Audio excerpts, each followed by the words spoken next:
guys, so today I will be showing you how to make a fidget spinner at home using just cardboard without bearings and using materials that you already have at home. So here are all the materials that you will need. First, you will need some cardboard, and if you're curious as to how much cardboard, basically that really depends on how big you want your fidget spinner. So I'm gonna go for a fidget spinner about this size.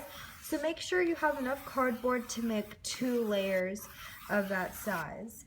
You'll need 3 pennies, and honestly you could use any type of coins. I just find that pennies seem to work the best. Also need some normal plain paper. I'm just using some scratch paper for this, and what we're going to use this for is to make a template to trace our cardboard. You'll need a single toothpick. You'll need a pair of scissors. I'm going to be using some super glue for this because I find that it just helps everything hold together the best, but of course you can always use something like Elmer's glue or hot glue even. You will also need a pencil or pen to trace your fidget spinner. And finally, I have a push pin here. This just makes the process a little bit easier. Alright, so the first step is to just go to Google and look up a fidget spinner template.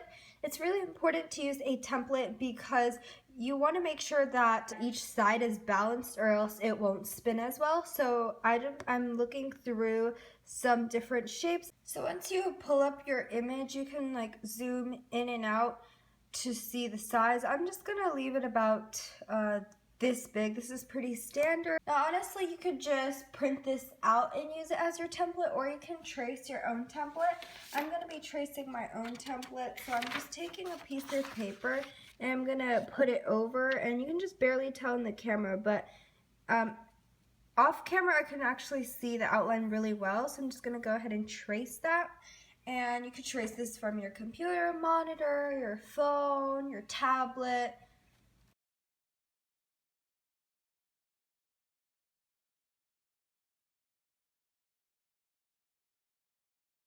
Alright, so I just finished tracing mine, and you can see it's obviously not perfect. It's actually, kind of messy, but it just makes it a lot more easier than freehanding it. But if you want to freehand it, you could totally do that. For me, it's just easier to go with the template. Alright, so now we're going to cut out our template. You don't need to cut out these circles, it's just kind of like a guideline for myself, but just cut around the outside. So once you're happy with the shape of your little cutout paper fidget spinner, you're going to need your cardboard. And basically what you need to do is just trace the paper template onto the cardboard.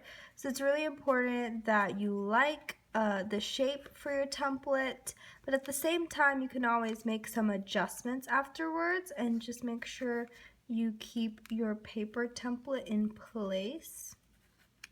And I would recommend doing this in pencil just because sometimes it's hard to trace paper, so if you make any mistakes you can always erase. Alrighty, so now once you're done tracing that, you can add some of these little reference points. They're not necessary, it's just telling me where I'm going to put my pennies and also the center. So once you're happy with how you've traced your fidget spinner, you can go ahead and cut it out. And I would have to say this might be the hardest part, just because it's always kind of hard to cut cardboard. So once you have your first one cut out, all you need is some more cardboard to trace your second one.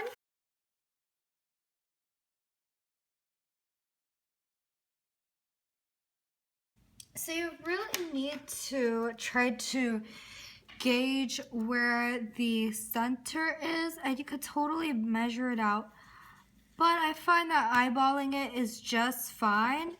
However, you do need to really, I'm setting a center point and I'm taking a look at it, and I feel it's a little skewed to the right, so I'm gonna move it to the left a little bit. I erased the other markings that I made onto this piece because I'm actually gonna make it onto my other piece. This is actually gonna be like the top of mine, and this will be the top. But you wanna make the markings on the inside because when you stack them, this is where the pennies will go. So basically you just want to kind of get a feel for where you want to put your pennies. And again, I really recommend using a pencil just because you can really adjust and change things until you are really satisfied. So I'm going to take my pennies and kind of place it where I made those markings, and I'm going to put the other piece on top and kind of see if that's what I want. You can kind of feel it a little bit, the weight. And that is what I want. So I'm gonna take my super glue. Again, you don't have to use super glue, it just stays the best. I'm going to put some of this super glue onto those 3 areas. And I'm gonna take my pennies and just place it right there. Make sure it's nice and secure. Just gonna go from the side and press the pennies and really make sure that they are put in place. This is why I recommend using super glue. So while I'm waiting for that to dry, I'm just gonna take a small piece of cardboard and a penny. I'm gonna be tracing 2 circles. Now you don't have to use a penny, you don't have to use a circle. You can trace any shape you like. Where this is gonna go, it's gonna be going in the center right here. So once you have your 2 little circles traced or whatever shape, and I'm going to mark where the center of this one on the top is.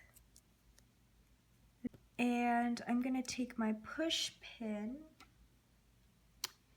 and I'm going to poke a hole right where I made my markings. Alright, so I have the circle on my push pin. I'm just gonna twist it around a couple times and make sure that the hole is very obvious and clear, and I might go through the back as well and kind of like make sure the hole is just very clean. So just repeat this with the second circle. So by the time I finished all that poking the holes through these little circles, this has dried. Make sure it has dried. I'm gonna kind of like spin it around a little bit and make sure the pennies won't fall off. Now you're gonna glue the pieces together, and I'm just gonna take some super glue yet again, put it onto the pennies and just line it up, kind of feel and make sure it's nice and lined up, and I'm gonna really like sandwich it together. So once you've glued those together, kind of swing it around a little, make sure it's not gonna fall apart, and I'm gonna poke the hole through the marking that I made. Make sure you don't poke a hole like through your table. Okay, so I'm gonna again twist it around a couple times like I did with those circles.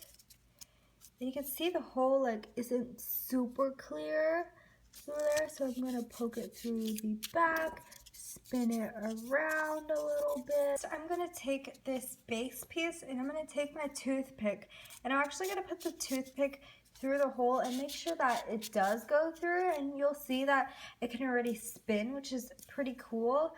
However, it is a little bit tight, so what you can do is take your push pin and just kind of keep twisting it, wiggle it around a little more to make the hole a little larger, and that will enable your fidget spinner to spin more easily and spin more. Just make sure that the hole is still circular.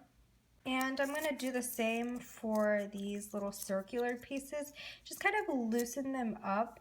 So after I loosened it up, I just feel like it spins a bit better on the toothpick. You can see how it's spinning really well. Once you're satisfied with how your base spins on your toothpick, I'm going to put one of these pieces onto a toothpick, like a little kebab. And I'm going to put it kind of towards the beginning because we're going to be adding on the two other pieces later. But taking some glue, I'm going to glue it onto the toothpick.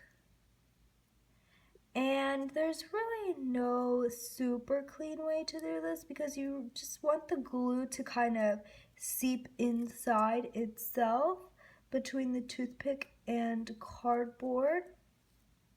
So I'm going to do that for both sides. And I really recommend putting an extra layer. Once the first layer is dried, put an extra layer on the inside because the inside, the appearance doesn't matter as much. The inside would be the side where your toothpick is longer. So just make sure that the inside is dry because you definitely don't want to like glue your fidget spinner onto the toothpick because then it wouldn't spin. So take your large base piece and what you're gonna do is slide it onto the toothpick. Make sure it can spin. Alrighty, and when you look at this, you want to place it to where give it some space between this little circle and your larger piece. You want to put your second circle right through there. And you also want to give it some space because if the circle touches the larger piece, there's going to be more friction and it's not going to spin as well. And now you need to glue this, the second piece. So I'm going to take some super glue and I'm just going to place it around the hole and into the hole. And I'm just going to slip it through the toothpick. And that will help, you know, you have some glue in there, so it should stay there. But in case it doesn't or you don't have enough, you can take it off and redo it. Or you could also put some glue on the outside. It just won't look as nice. What I'm going to do right now is just kind of like pull on the end circles a little bit and make sure that they are secure. And you'll notice how the fidget spinner, like the base, you can kind of, you see a little space and that's what you want. So if you just take a look right now, it spins really well with some space. And the last step is to cut off the excess toothpick. So just taking some scissors. All right. And if you want, you can sand this down maybe with some sandpaper. I don't have that. If you have sandpaper, that would probably work really, really well. But there you have it. There's your fidget spinner. I hope you enjoyed this video. Thanks for watching. Please comment, rate, and subscribe.